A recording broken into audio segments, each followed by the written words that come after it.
Alors, bienvenue à l'émission. Lot numéro 16, c'est notre numéro de lot au jardin communautaire de Victoriaville à Alexandre et moi, mais c'est également une émission qui s'intéresse aux initiatives en agriculture urbaine de la région. Et l'agriculture urbaine dit parfois des bébites. Oui, alors cette semaine, on se rend compte que faire pousser des légumes, c'est bien le fun, mais ça peut devenir aussi un garde-manger pour certains autres indésirables.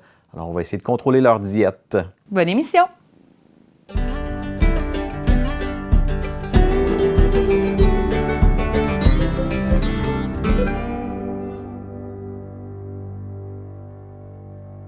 Alors là, on est début août.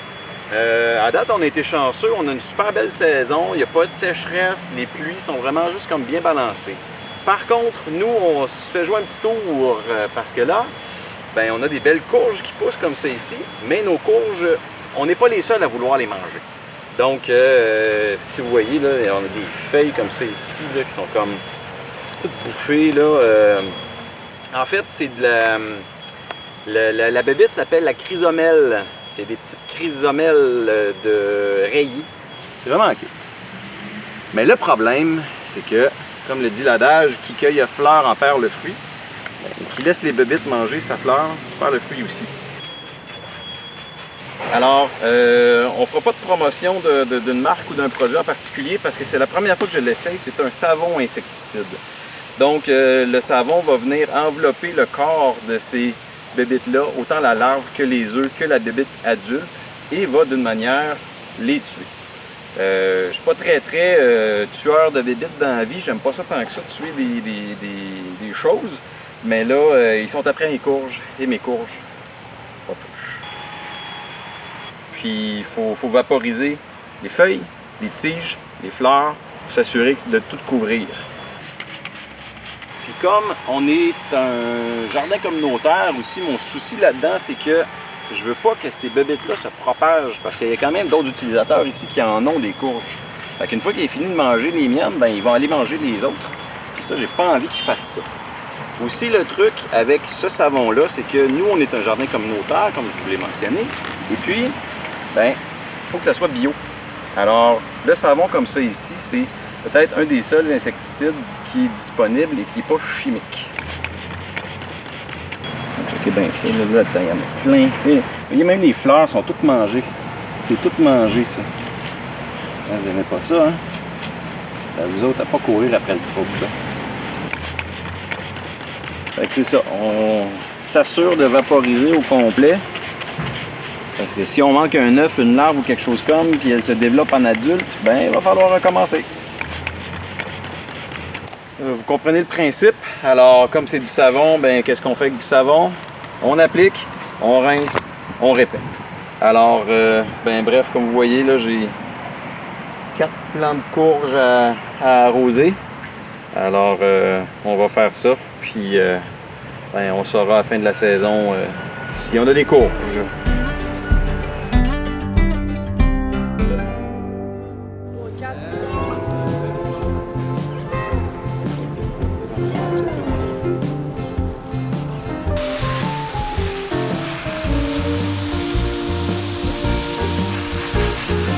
Donc, tu filmes les scarabées qui s'ostinent.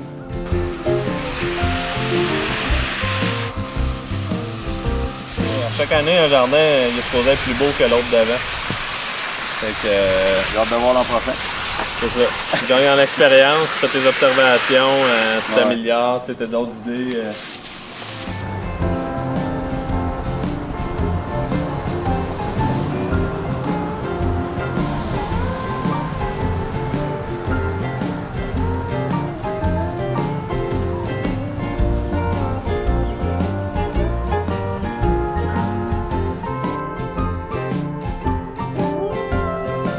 Côté ravageur, ça n'a pas l'air si pire que ça. Je pense que finalement, ce qui manque des fois, quand tu es loin des yeux, loin du cœur, le désherbage n'est pas si pire. On a fait une coupe de corvée, mais tu vois, les tomates, ils ont manqué d'azote et d'eau.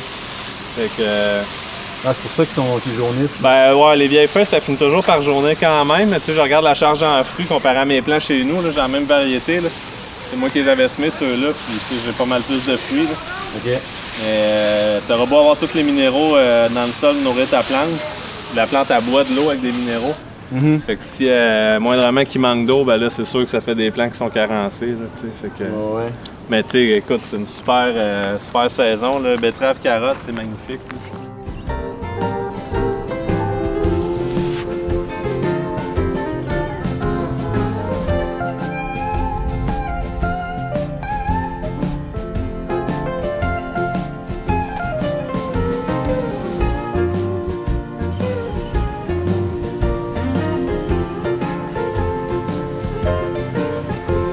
Mais vous autres, vous aviez un de vos défis, c'était surtout L'arrosage.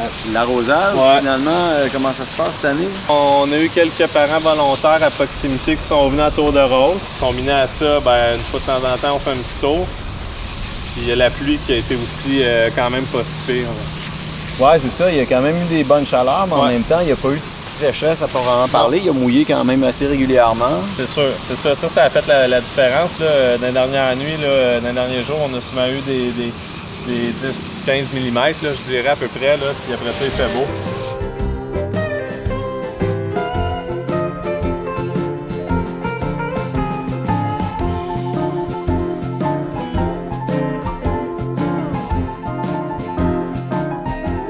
À part servir de buffet au scarabée. Non, on a acheté des pièges dans le centre jardin. OK. En tout cas, des pièges sûrement. Ah, je pensais que c'était payant. Des pièges à phéromones, je pense. Mais là, Ouais, je veux dire, c'est comme différentes sortes de pièges, souvent qui les attirent. Fait qu'au lieu d'aller sur la plante, ben, ils vont dans les pièges. OK. Il y a comme un enduit collant ou ils restent pognés là. Ouais.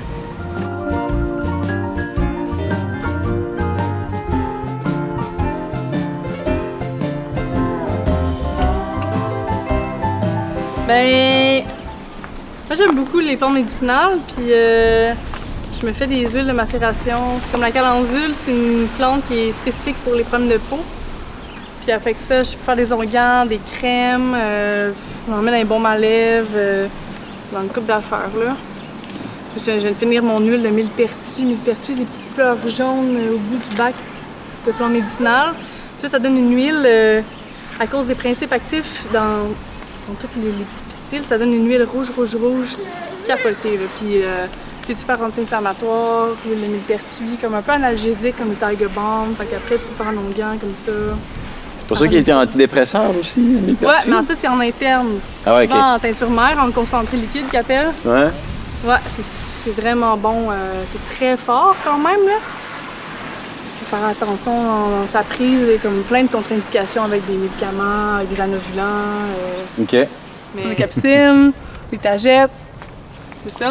Ici, c'est des stocks. On utilise beaucoup en fleurs recoupées. OK. Mais il y a un parfum super sucré, puis c'est comestible aussi, ils sont tellement belles.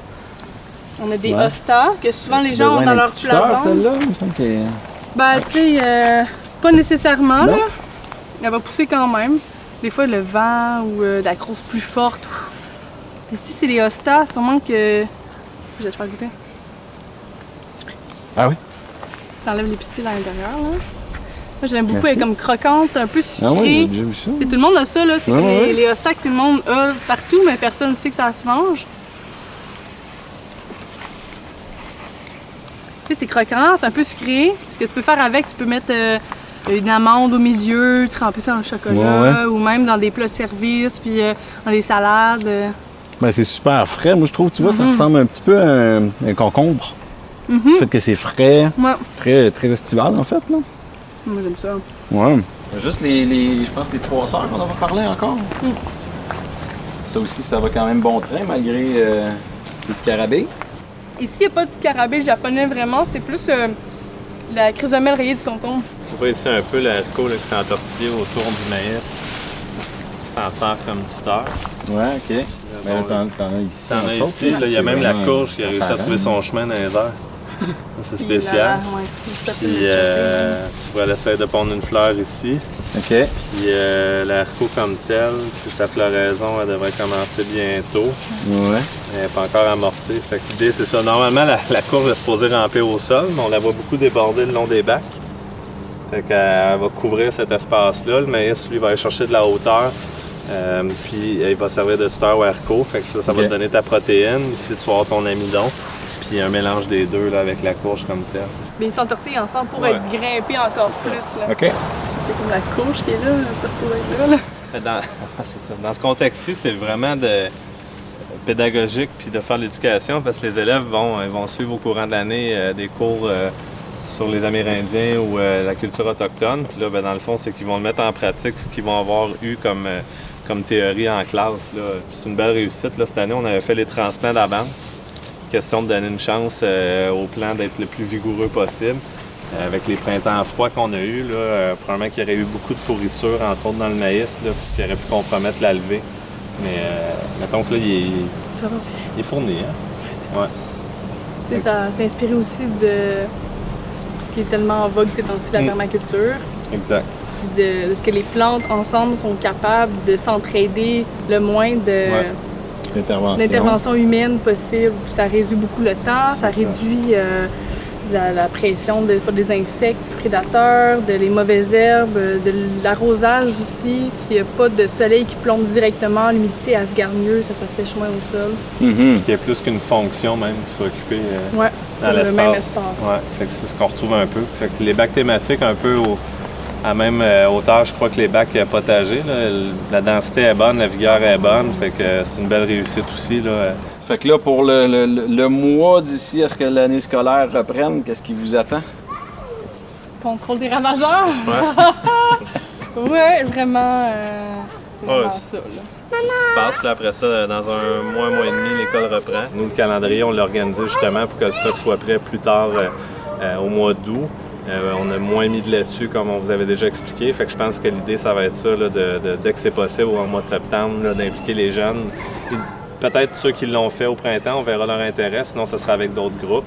Puis ce qui a besoin d'être transformé sera transformé pour l'hiver. Puis après ça, on verra la formule. Mais il va y avoir du stock à manger, ça, c'est sûr. Ben merci bien. Ça fait plaisir. Fait que, On se on voit se revoit dans un fin mois, de l'été, début mois et de demi. l'automne. Parfait. Super. Cool. J'espère avoir des kids qui vont courir autour. Ouais. Alors, vous avez vu Alexandre se déchaîner pour essayer de contrôler les bébites, à suivre dans un prochain épisode, à savoir qui a gagné. Hein? La semaine prochaine, qui c'est que tu vas rencontrer? Bon, ben on continue la jasette la semaine prochaine, mais on va rencontrer toutes sortes de personnes qui ont des jardins et qui vont nous montrer qu'est-ce qu'ils ont semé dans l'été, puis on espère qu'ils vont nous donner des légumes ou quelque chose comme ça. Bonne semaine. Tu vas? Si.